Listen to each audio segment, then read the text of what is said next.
Tayo magluluto ngayon ng adobo at caldereta. Tapos meron tayong balat ng manok. Gagawin natin chicharon. Tapos ito yung pang adobo. Ayan na yung ating balat. Nagmamantika na siya.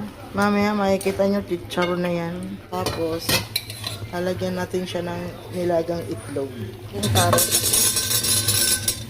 sa ating caldereta. Kasi medyo matigas yan. Kailangan natin siya maprito. Ganon ba kayo mag-caldereta?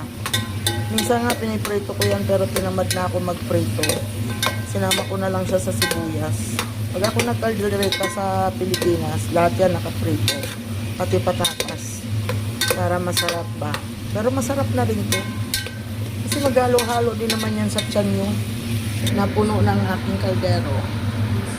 O isang caldereta ng puno ng patatas at saka carrots.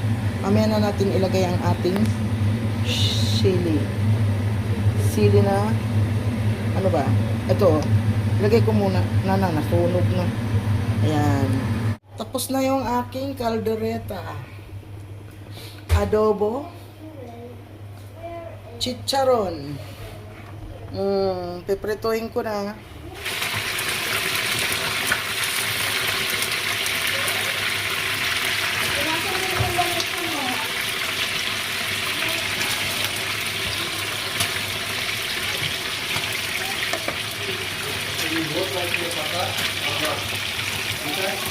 Wow, bongga, mother. Malutong ba yan? Lutong yan. Sige nga, patry nga. Sobrang lutong. Ay, ang laki.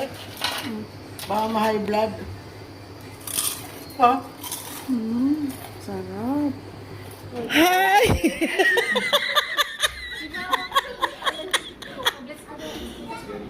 Hi! Hi, idol naman ng idol ko. Ang ganda naman pala nitong bata na to. Ang sexy mo pala dahil sa totoo.